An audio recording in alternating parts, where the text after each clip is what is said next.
Hi, ഇന്ന് നമുക്കൊരു കുമ്പളങ്ങ ഓലൻ ഉണ്ടാക്കിയാലോ.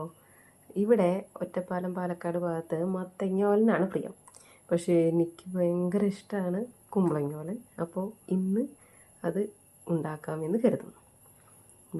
സ്വന്തം വീട്ടിലുണ്ടായിട്ടുള്ള ഒരു മൂത്ത കുമ്പളങ്ങ ഞാൻ ഇതുപോലെ കഷ്ണമാക്കി എടുത്തിട്ടുണ്ട്. അതിലേക്ക് 3 പച്ചമുളക് ഇതുപോലെ എരിവിനനുസരിച്ച് ഇട്ട് കൊടുക്കുക. ഇനി അത് കഴിഞ്ഞ് ഉപ്പ്, കല്ലുപ്പ് ചേർക്കുകയാണ് ഏറ്റവും നല്ലത്. ഉപ്പ് കൂടി പോവല്ലേ.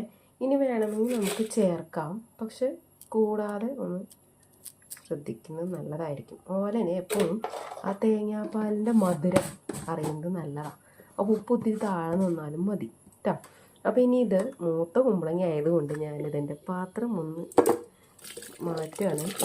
ഇതിലേക്ക് കുക്കറിലേക്ക് ഇട്ടാലേ അതൊന്ന് വെന്ത് കിട്ടുള്ളൂ. ഇളം കുമ്പളങ്ങയാണെങ്കിൽ നമുക്കിതുപോലെ ഒരു പാത്രത്തിൽ വേവിച്ചെടുക്കാവുന്നതാണ്. പക്ഷേ ഇത് വേവില്ല എന്നുള്ളതുകൊണ്ട് ഞാനത് കുക്കറിലേക്ക് മാറ്റി ഒരു ചെറിയ ഗ്ലാസ് വെള്ളം ഒഴിച്ച്, കുമ്പളങ്ങയിൽ വെള്ളം ഉണ്ടാവും, അപ്പോൾ അത് നന്നായി ഇറങ്ങി വരും. അപ്പോൾ ഒരു ചെറിയ ഗ്ലാസ് വെള്ളം മാത്രം ഒഴിച്ച് നമുക്കിത് വേവാനായിട്ട് വെക്കാം. ഇനി തേങ്ങയുടെ 2ാം പാൽ ഉണ്ടെങ്കിൽ ഇതിൽ ഒഴിക്കുക വെച്ചാൽ നല്ല ടേസ്റ്റ് ആയിരിക്കും. ഒപ്പം തന്നെ കുറച്ച് കറിവേപ്പിലയും ഇട്ടിട്ട് നമുക്കിത് വേവിക്കാൻ വെക്കാം. അങ്ങനെ നമ്മുടെ കുമ്പളങ്ങ അതാ കുക്കറിൽ നന്നായി 4 വിസിലടിച്ച് വേവിച്ച് മൂത്തതിനെ ഞാൻ അസലായിട്ട് കുട്ടപ്പനാക്കി എടുത്തിട്ടുണ്ട്. എന്നിട്ട് ഞാൻ ഇത്തിരി വെള്ളം കൂടുതലാണ്, അപ്പോൾ അതൊന്ന് വറ്റിക്കാനായിട്ട് ഒന്ന് വെച്ചതാണ്. ഇനി ഞാൻ 2ാം പാൽ ഒഴിച്ചിട്ടില്ല. 2ാം പാൽ ഒഴിക്കാൻ പറ്റുന്നവർ ഭാഗ്യവാന്മാർ. ഞാൻ 1ാം പാലിലാണ് ഒതുക്കിയത്. അപ്പോൾ ഇനി ഈ വെള്ളം ഒന്ന് വറ്റിക്കഴിഞ്ഞാൽ നമുക്ക് അതിലേക്ക് 1ാം പാൽ ചേർക്കാം.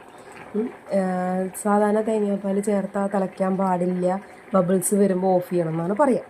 പക്ഷേ ചൂടുവെള്ളം ചേർത്ത് തേങ്ങ പിഴിഞ്ഞെടുത്ത് പാൽ നമുക്ക് ഒഴിച്ചിട്ട് തിളപ്പിക്കാം.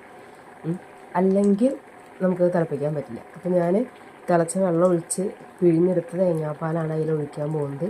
അതിനാൽ തന്നെ അത് ഞാൻ ഇത് ഒഴിച്ചിട്ട് ഒന്ന് തിളപ്പിക്കും, ആ കഷ്ണത്തിലേക്ക് അതിൻ്റെ ടേസ്റ്റ് കിട്ടാൻ. ഇപ്പോൾ ഏകദേശം വെള്ളം ഒന്ന് സെറ്റായിട്ടുണ്ട്. അപ്പോൾ നമുക്കതങ്ങനെ ഒഴിക്കാം. എന്നിട്ട് ഇതിൻ്റെ ഈ പാല് തരി പോലും പോരുത്. അതിലേക്ക് കുറച്ച് ഈ വെള്ളമില്ലേ, കുമ്പളങ്ങ വെന്ത വെള്ളം, അത് ഒഴിച്ചിട്ട് പാത്രത്തിൽ മുഴുവനായിട്ട് അതിലേക്ക് ഒഴിക്കുക. തേങ്ങയ്ക്കൊക്കെ എന്താ വില, അപ്പോൾ അതുകൊണ്ട് തന്നെ അതങ്ങനെ മുഴുവൻ ഒഴിക്കുക. അപ്പോൾ നമ്മളുടെ ഉപ്പ് പാകമാവും. ഇങ്ങനെ ഒന്നാണ്ട് തിളച്ച് വരുമ്പോഴേക്കും നമ്മൾ സെറ്റായി നോക്കുമ്പോൾ അത് പാകമായിട്ട് വരും.